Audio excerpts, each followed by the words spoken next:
Hello, everyone, and welcome to another interview video here. I'm the Maritime Wrestling Superfan, and I have here with me the one and the only, the voice of Superstars of Wrestling, and the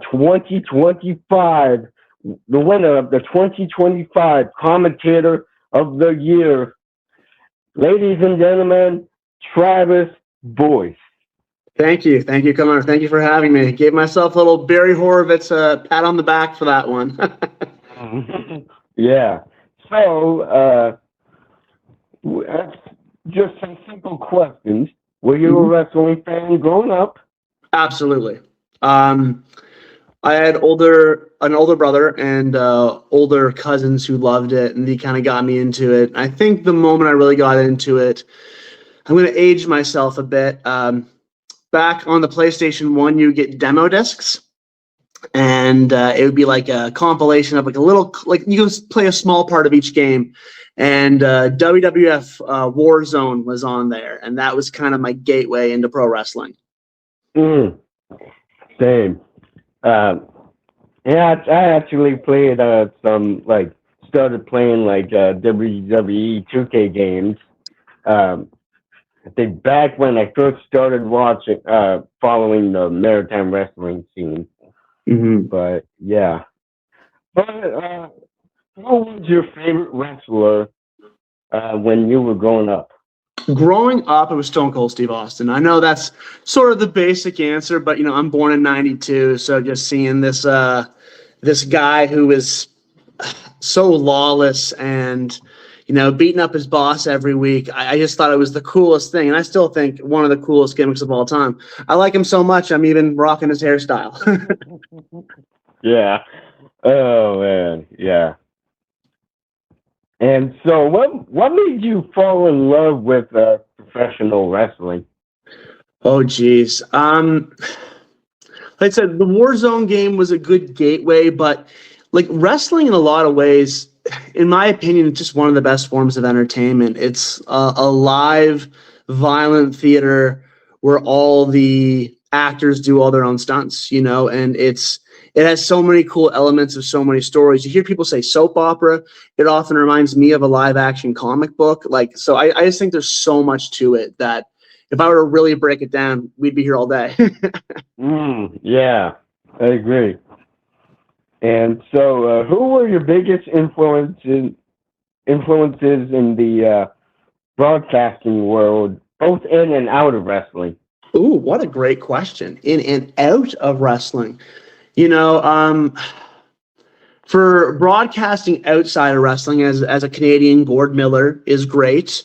Joe Rogan's a decent answer because he both does combat sports and podcasting, so he kind of has his foot in multiple broadcasting worlds. But then in terms of professional wrestling, I grew up on Jim Ross and Jerry Lawler, of course, and I think Jim Ross is probably the GOAT of commentary. But if I had to pick my personal favorites and two commentators that I find I'm more in the school of like their style, Mauro Ranallo, fellow Canadian, and Excalibur. Yeah. And so what made you decide to make the jump to commentary? So it all kind of starts with, my colleague, Josh Code Sabasakis. We've been friends for a while. And I don't know if a lot of people know this, but before I took my foray into pro wrestling, I was a stand-up comedian for 9 years. And Josh really wanted to try stand-up. So he reached out to me, and I told him, like, you don't even need to reach out to me, dude. Like, you're funny as is, you're charismatic as is. Like, you used to be a pro wrestler. You used to talk in front of people in your underwear. Like, I feel like you can do comedy. So anyways, eventually he ended up doing it, and I got him a couple gigs, and I got him a gig opening for Tom Green in 2024, and he wanted to return the favor. So Adam Kraft, the booker / owner of Superstars Wrestling, asked Josh to do commentary, and he asked him, hey, do you know anyone else who'd be good for the gig? and he said my name. So it was kind of a quid pro quo thing where I helped him get into comedy, pardon me, and he got me into commentary. Oh yeah. So with you're like with you being on commentary with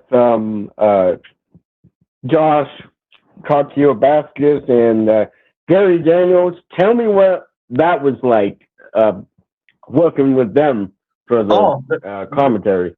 As much as they were both roasting me on the last show, they're both fantastic for different reasons.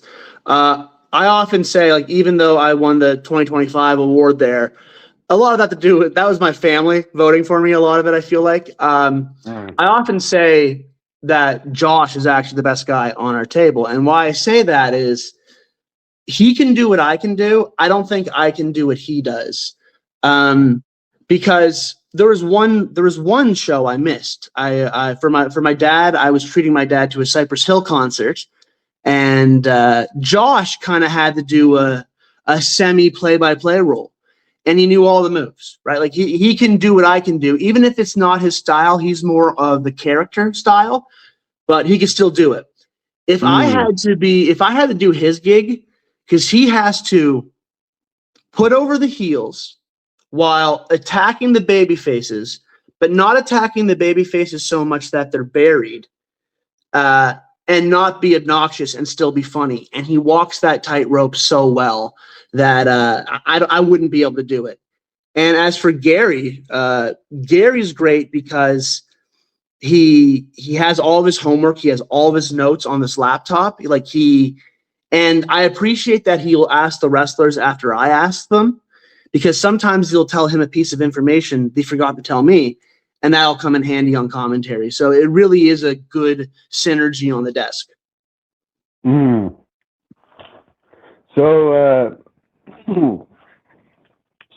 one show for Superstars of Wrestling, I still do remember that spot where Wesley Pipes shoved you from the commentary table. Holy. Yeah, that was wild. Yeah. So it's funny, you often hear in wrestling people get hurt on the simplest stuff. Now, that was just a shove, and I went down hard. God bless Mustafa Jordan of Chocolate City from Montreal. He checked on me, and I was good. But yeah, I went down pretty hard. Wesley's a strong guy. What can I say? Oh yeah, he is a powerhouse. No doubt. Yeah. So what was your challenging match you ever had to call for any match in Superstars of Wrestling?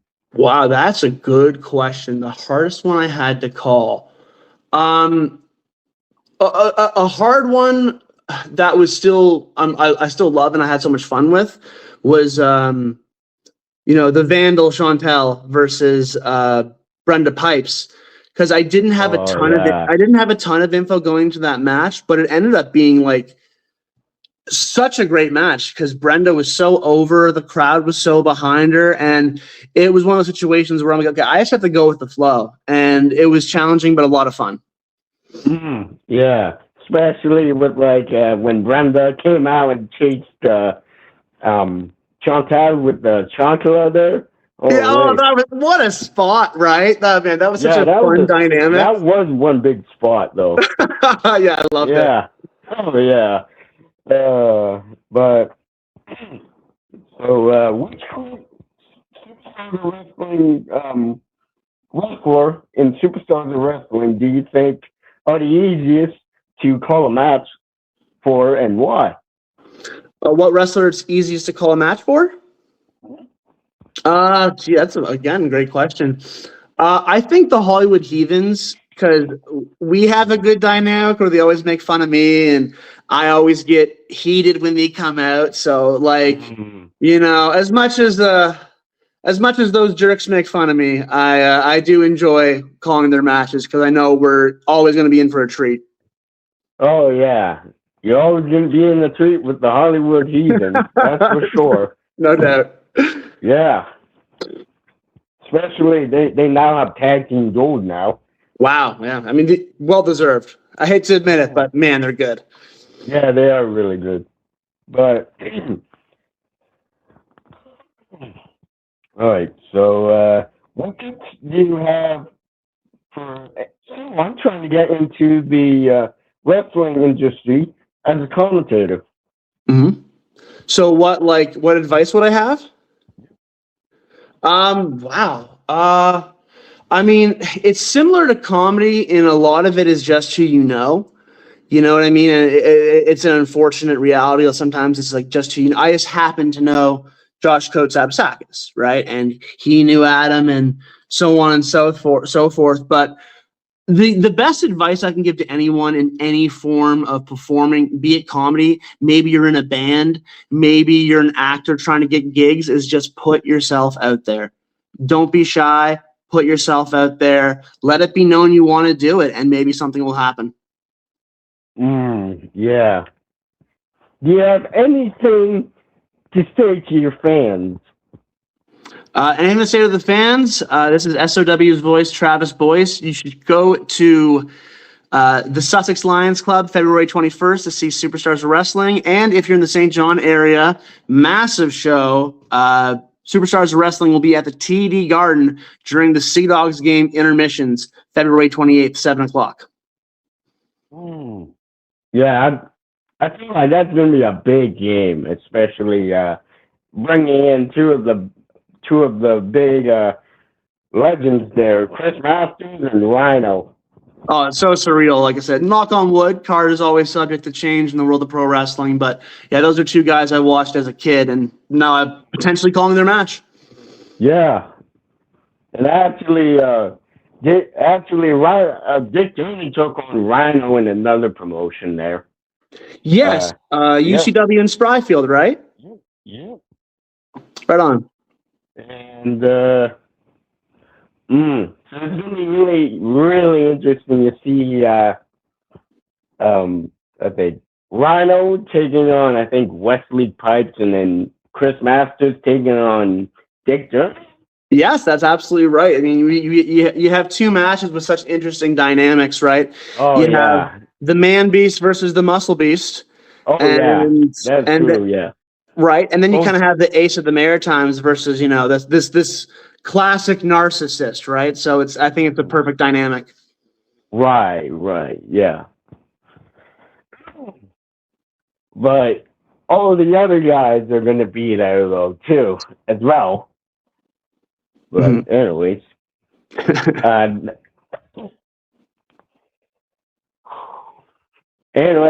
is the interview here.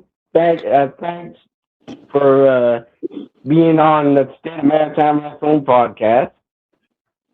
Oh, my pleasure, man. Thank you for having me. And Connor, thank you for everything you do for the maritime wrestling community. In a lot of way, you're like the maritime Vlad. Do you remember Vlad, the super fan? You're like the maritime Vlad. Oh, yeah. Vlad, yeah. Oh, that green shirt guy. yeah, with the happy face. Yeah. Green shirt guy. Oh, man. But anyways, yeah. All right. See you later. Thank you, brother.